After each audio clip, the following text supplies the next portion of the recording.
Hello everyone and welcome back to my Bold and Beautiful 29 YouTube channel. I hope you guys are having a wonderful day. Before we start, please hit the subscribe button and give this video a thumbs up.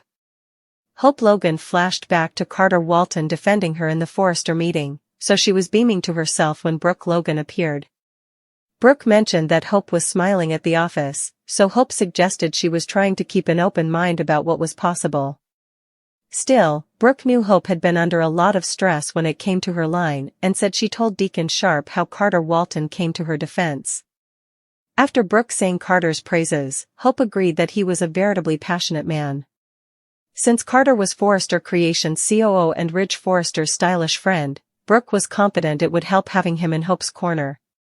Talk ultimately turned to Liam Spencer's videotape package for Hope, which she conceded was enough inconceivable.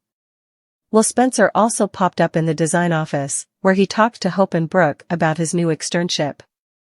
Since the gorgeous women at Forrester were a big part of the appeal, Hope suggested one of them would be thrilled to meet a handsome catch like Will. In the CEO office, Steffi Forrester rode with Carter about Hope for the future again, before he suggested about expansion plans and taking further pitfalls. Quinn Fuller took her jewelry line back when she left City, but Carter said that didn't mean they were out of the jewelry business. Once Carter got an announcement on his phone, he admitted he set up a meeting and asked Steffi to keep an open mind. Ivy Forrester walked by and apologized if this felt like an ambush. Steffi confessed that it did and complained about Carter not offering updates on this pitch in advance. Still, Ivy played up the fact that they were family and got Steffi's condolences on the end of her father, John Forrester, after Ivy tried to vend Steffi on her capacities as a jewelry developer. Steffi wondered how she was supposed to work with someone she couldn't trust. Ivy was willing to get past their long-standing issues, but Steffi sounded reticent. Once Ivy admitted she didn't come alone, she brought Electra Forrester in coming and claimed her bastard was a big part of the line. Steffi was thrilled to see Electra all grown up and gave her a clinch. Electra said Grandpa John would want them all working together and admitted she wrote a report on Steffi formerly because she was such a strong woman and CEO. Ivy hoped Steffi would give them a reason to stay and contribute to the company. Carter formally again pushed the idea of expansion and prompted Steffi to say yes to Ivy along with this new jewelry line. Cleric and Sheila Sharp enjoyed some kittenish badinage before she admitted another hand told her about Brooke's visit to the eatery. Sheila refocused out that Deacon didn't mention it, so Deacon wondered if she was jealous, before explaining that Brooke just came to talk about Hope. Cleric was upset over Hope's rough patch and addressed the move she made on John Finnegan, who didn't repay her kiss. Steffi wasn't going to cut Hope any slack after what happened with Finn, so Deacon was upset about his son.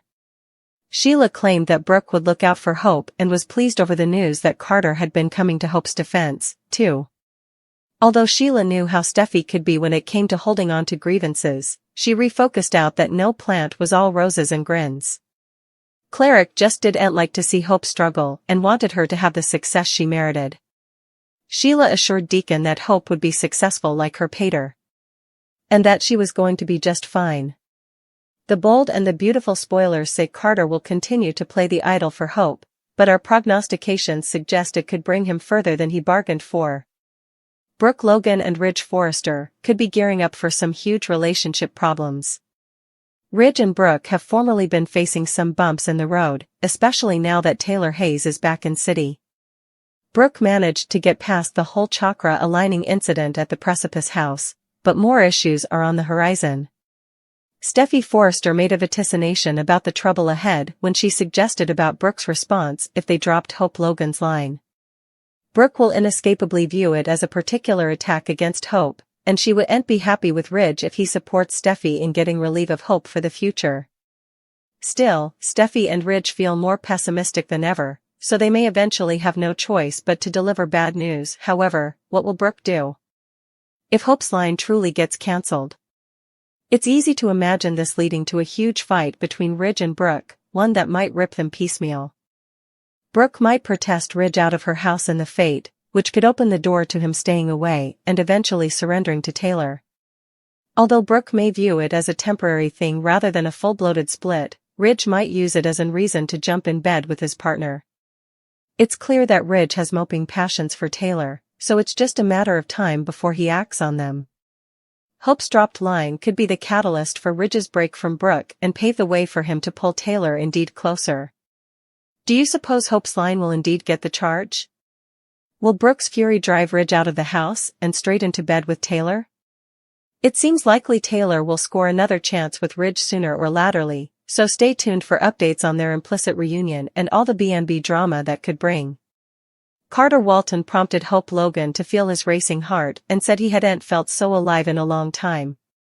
Although Hope assured Carter that the magnet was collective, she admitted she wasn't ready to take the coming step.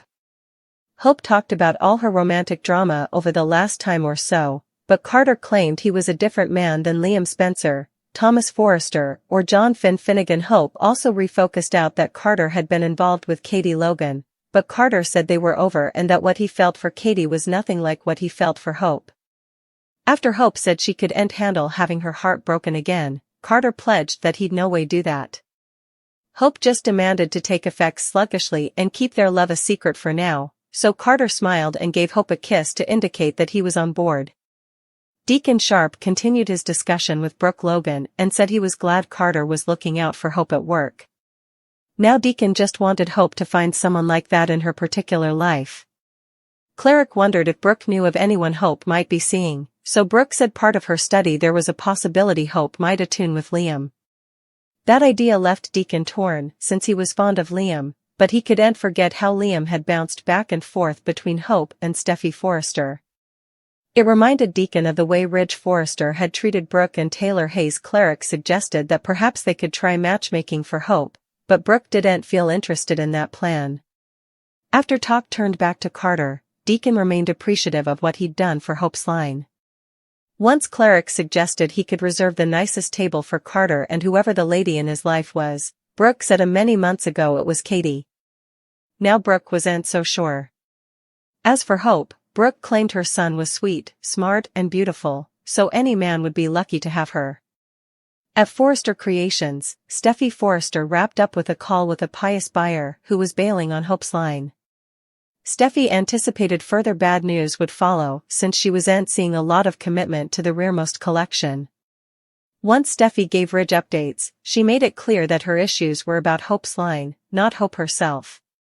Still, Steffi assumed Brooke would take it tête-à-tête if she cut Hope's line with Ridge's support. Part of Hope's identity was tied up in hope for the future, but Steffi said she wasn't trying to be hard on her or destroy her life. Steffi made a vaticination about Hope's line not surviving and misdoubted she was wrong about that. The discussion shifted to Carter's weird prompting for Hope, so Ridge and Steffi agreed it was strange. Steffi suggested it was like Carter was seeing commodity they didn't see.